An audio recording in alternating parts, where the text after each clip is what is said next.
नमस्कार दोस्तों, आपका बहुत बहुत स्वागत है आपके अपने चैनल फैक्ट जिला में। दोस्तों, साल का अंत होने वाला है, तो हमने सोचा क्यों ना हम एक ऐसी वीडियो आपके लिए तैयार करें जो पूरे साल 2020 की हाईलाइट रही न्यूज को आपके सामने रखे। इस छोटी सी वीडियो में हमने पूरी कोशिश की है कि इस साल की हाईलाइट रही न्यूज आप तक पहुंचा पाए। तो चलिए शुरू करते हैं आज की वीडियो। दोस्तों, शुरुआत करते हैं जनवरी से। इस महीने की हाईलाइट न्यूज की शुरुआत एनआरसी और सीए के विरोध से होती है, जहां 15 जनवरी से शाहीन बाग में प्रदर्शन शुरू हो जाता है।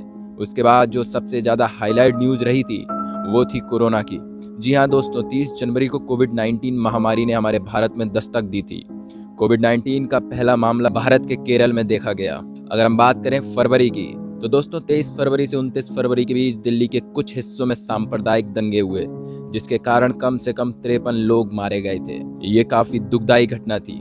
लेकिन इसी बीच 24-25 फरवरी में अमेरिकी राष्ट्रपति डोनाल्ड ट्रंप ने 2 दिवसीय राज्य यात्रा के लिए भारत का दौरा भी किया, जहां अहमदाबाद में प्रधानमंत्री नरेंद्र मोदी जी के साथ नमस्ते ट्रंप का कार्यक्रम को भी संबोधित किया। तो दोस्तों, अब एक नजर मार्च महीने की हाईलाइट न्यूज की तरफ, जहां 20 मार्च के दिन मध्य प्रदेश के सीएम कमलनाथ जी ने राजनीतिक संकट के बाद मुख्यमंत्री पद से इस्तीफा दे दिया और इसी महीने की 23 तारीख को शिवराज सिंह चौहान जी ने मध्य प्रदेश के मुख्यमंत्री के रूप में शपथ ली थी।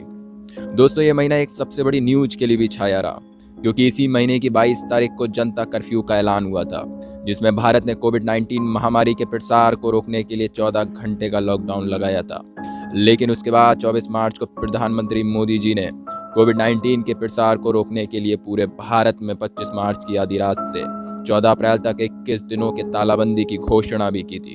और 30-31 मार्च को एक बहुत ही बड़ी न्यूज सामने आई थी, जिसमें दिल्ली के निजामुद्दीन मरकज में काफी लोग मिले थे, जिसमें से अधिकतर लोगों को कोरोना के लक्षण थे और इसी के कारण देश में कोरोना की रफ्तार भी बढ़ गई थी। दोस्तों, और ऐसी ही हाईलाइट न्यूज को जानने के लिए हमारे साथ बने रहिए। अगर आप हमारे चैनल पर नए हैं तो हमारे चैनल को सब्सक्राइब जरूर कीजिएगा और साथ ही साथ वीडियो को लाइक करना ना भूलें। चलिए चलते हैं अगले महीने की हाईलाइट न्यूज की तरफ। दोस्तों, पूरा अप्रैल देश में कोविड-19 महामारी के प्रसार की जांच करने के लिए भारत एक विस्तृत लॉकडाउन के अधीन रहा और इसी अप्रैल में 2 बॉलीवुड के सितारे दुनिया को अलविदा कहकर चले गए। 29 अप्रैल को एक्टर इरफान खान जी ने इस दुनिया को अलविदा कहा, तो ठीक उसके अगले दिन ही 30 अप्रैल को एक्टर ऋषि कपूर जी ने दुनिया को अलविदा कह दिया। चलिए अब बात करते हैं मई महीने की कि आखिर इस महीने में कौन सी न्यूज हाईलाइट रही थी। तो दोस्तों, मैं आपको बता दूं कि 5 मई को भारत और चीन के बीच झड़पें शुरू हुई। नाथुला चौराहे पर सीमा पार संघर्ष में कई भारतीय और चीनी सैनिक घायल हुए थे। लगभग 150 सैनिक फेस ऑफ में शामिल थे और इसके बाद एक दुखद घटना सामने आई थी जो 7 मई को हुई। जी हाँ दोस्तों, इस दिन आंध्र प्रदेश के विशाखापत्तनम में एक रासायनिक संयंत्र में गैस रिसाव से 13 लोग मारे गए थे। और 20 मई को चक्रवात अम्फान ने भी भारत के पूर्वी हिस्से पर हमला किया और कई दक्षिण पूर्वी राज्यों में बाढ़ जैसी स्थिति पैदा हो गई थी। दोस्तों, मई और जून में एक घटना और भी हुई थी। ये घटना कोरोना से ही संबंधित है, क्योंकि कोरोना के चलते लॉकडाउन के कारण काम धंधे फैक्ट्री सब बंद थे, जिसके कारण वहाँ के मजदूर सब अपने अपने घर वापस लौट रहे थे। क्योंकि हर जगह लॉकडाउन के कारण कोई भी आने जाने के लिए वाहन मौजूद नहीं था, इसलिए सब लोग पैदल ही रास्ता चलकर जा रहे थे। दोस्तों, उस समय उन लोगों को काफ़ी दिक्कतों का सामना भी करना पड़ा था और इसी बीच एक्टर सोनू सूद भी लोगों की मदद के लिए आगे आए। उन्होंने लोगों के दर्द को समझा और उनकी मदद की और उन्हें घर तक पहुंचाने के लिए उनकी सहायता भी की। चलिए अब नजर डालते हैं जून की हाईलाइट खबरों की ओर। दोस्तों, एक घटना जो जून की शुरुआत में ही घटित हुई। 2 से 4 जून में चक्रवात निसर्गा ने भारत की पश्चिमी तट पर हमला किया, जिससे महाराष्ट्र राज्य में काफी नुकसान पहुंचा। और इसके बाद 14 जून को बॉलीवुड स्टार सुशांत सिंह राजपूत मुंबई में अपने बांद्रा निवास पर मृत पाए गए। ये बॉलीवुड में हुई बहुत दुखद घटना थी। इसका असर लोगों पर बहुत पड़ा था और सुशांत सिंह के जाने के बाद भी लोगों का प्यार उनके लिए कम नहीं हुआ और उनके न्याय के लिए सब एक हो गए थे। लेकिन इसी जून में एक और बेहद दुखद घटना हुई। 15-16 जून में लद्दाख की गैलवान घाटी में एलएसी पर भारत और चीन के बीच जारी झड़पों में भारत के एक कमांडिंग अधिकारी सहित भारतीय सेना के बीच जवान वीरगति को प्राप्त हो गए। ये दिन भारत के लिए शोक का दिन था। लेकिन दोस्तों, इस दिन चीन के जवानों की भी मौत हुई थी, लेकिन चीन इस बात से मुकर गया था और उसने कोई भी आंकड़े सामने नहीं रखे। चीन और भारत के बिगड़ते हालातों में भारत ने चीन से व्यापारिक रिश्ते खत्म कर दिए और यहाँ तक कि चीन के सोशल ऐप पर पाबंदी लगा दी। 29 जून को भारत सरकार ने चीन सीमा पर चल रहे तनाव के कारण टिकटॉक, कैम स्कैनर, शेयरिट और यूसी ब्राउजर सहित 59 चीनी ऐप्स पर प्रतिबंध लगा दिया था। और दोस्तों हम पबजी को कैसे भूल सकते हैं, क्योंकि कुछ समय बाद ही चाइना के और ऐपों पर प्रतिबंध लगा दिया गया था, जिसमें मुख्य रूप से पबजी भी शामिल था। और इसी महीने में कोरोना के चलते 25 जून को भारतीय रेलवे ने 12 अगस्त 2020 तक सभी पैसेंजर ट्रेन सेवा निलंबित भी कर दी थी। इस प्रकार जून के महीने में काफी हाईलाइट न्यूज रही। तो चलिए दोस्तों अब नजर डालते हैं जुलाई की तरफ, जानते हैं कि आखिर जुलाई में कौन सी न्यूज हाईलाइट रही। तो दोस्तों जुलाई की शुरुआत ही उत्तर प्रदेश की काफी भयानक तरीके से हुई थी, क्योंकि 3 जुलाई को उत्तर प्रदेश राज्य के कानपुर में अपराधी विकास दुबे के गिरोह के साथ हुई मुठभेड़ में 8 पुलिसकर्मी वीरगति को प्राप्त हो गए।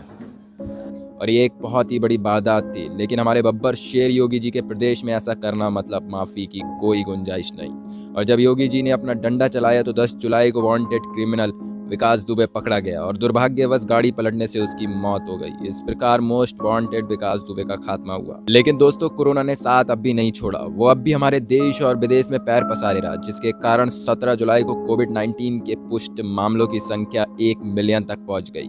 लेकिन अब कोरोना से डरकर नहीं बल्कि उसके साथ जीना सीख रहे थे लोग। कोरोना के कारण बच्चों की शिक्षा पर काफी असर पड़ा था, लेकिन 29 जुलाई को राष्ट्रीय शिक्षा नीति ने भारत में शिक्षा पर एक नई नीति केंद्रीय मंडल द्वारा लागू की। और इसी दिन पंजाब से भी एक बुरी खबर आती है, जहां पंजाब में विषैली शराब पीने से कम 121 लोगों की मौत भी हो गई थी। चलिए चलते हैं अब अगस्त महीने की ओर। इस महीने की शुरुआत में लोग भगवा रंग में रंगे हुए नजर आए। हर तरफ ढोल धमाकों की गूंज थी और हर किसी की जुबान पर बस एक ही नारा था, जय श्री राम। जी हाँ दोस्तों, हम बात कर रहे हैं 5 अगस्त की, जिस दिन प्रधानमंत्री नरेंद्र मोदी जी ने भूमि पूजन किया और अयोध्या में राम मंदिर की आधारशिला रखी। चलिए बढ़ते हैं आगे की तरफ। तो 7 अगस्त को एयर इंडिया एक्सप्रेस उड़ान केरल के कालीकट अंतर्राष्ट्रीय हवाई अड्डे पर रनवे को ओवरराइड करने के बाद दुर्घटनाग्रस्त हो गई। 2 पायलट और 17 यात्रियों सहित कम से कम 19 लोग मारे गए थे इस घटना में। और 11 अगस्त को कांग्रेस राजनेता के भतीजे द्वारा इस्लाम के पैगंबर मोहम्मद पर एक फेसबुक पोस्ट पर बंगलौर में हुए दंगों के बाद 3 लोग मारे गए और कई गिरफ्तार किए गए। इसी 11 अगस्त को राहत इंदौरी अल्लाह को प्यारे हो गए और इस दुनिया को अलविदा कहकर जन्नत के लिए रवाना हो गए। लेकिन दोस्तों अलविदा कहने का कारवां यहीं तक नहीं रुका। इस महीने के अंत में 31 अगस्त को हमारे पूर्व राष्ट्रपति प्रणब मुखर्जी ने भी दुनिया को अलविदा कह दिया।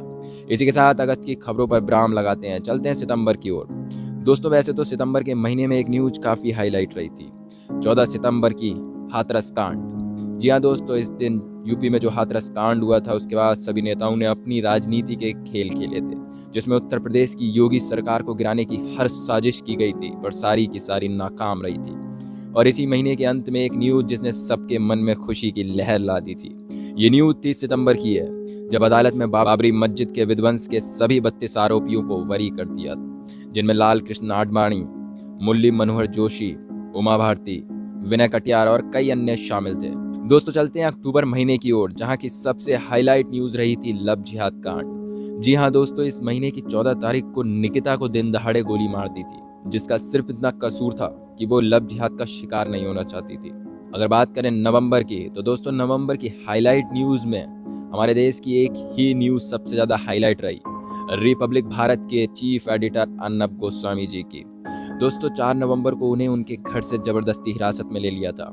इसके बाद पूरे देश के लोग उनके समर्थन के लिए उतर आए थे और जगह जगह पर अर्नब गोस्वामी जी की रिहा की मांग हो रही थी। साथ ही साथ महाराष्ट्र के मुख्यमंत्री उद्धव ठाकरे का भी विरोध हो रहा था। और इसी महीने 13 नवंबर को अर्नब गोस्वामी जी रिहा हो गए और जब वो रिहा हुए तो उनके लिए लोगों की भीड़ लग गई थी। दोस्तों अब हम आखिरी महीने दिसंबर की बात करते हैं। तो दिसंबर में आप सभी जानते होंगे कि इस पूरे महीने में किसान आंदोलन की न्यूज ही हाईलाइट रही, जहां पंजाब और हरियाणा समेत दिल्ली हाईवे पर सभी टोल प्लाजा पर किसानों ने कब्जा कर लिया था। इस महीने किसानों का आंदोलन काफी जोर शोर पर रहा, किंतु इसी बीच किसान आंदोलन से खालिस्तान जिंदाबाद के नारे सुनाई पड़ने लगे और किसान आंदोलन में से ही शर्जील इमाम और उमर खालिद जैसे देशद्रोहियों की रिहाई की मांग की जाने लगी।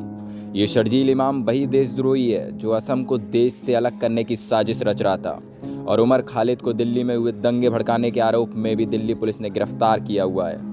दोस्तों और नवंबर दिसंबर की बात करें तो हमने अपने चैनल फैक्ट जिला पर भी इसी दिनों वीडियो डालना स्टार्ट की और आप सबका इतना प्यार मिला। आशा करता हूँ आप अपना साथ, अपने प्यार ऐसे ही बनाए रखेंगे। तो दोस्तों, इसी के साथ मैं आज की वीडियो समाप्त करता हूँ और हमारी टीम ये कामना करती है कि आने वाला साल आप सबके लिए और हमारे देश के लिए खुशहाली लाए।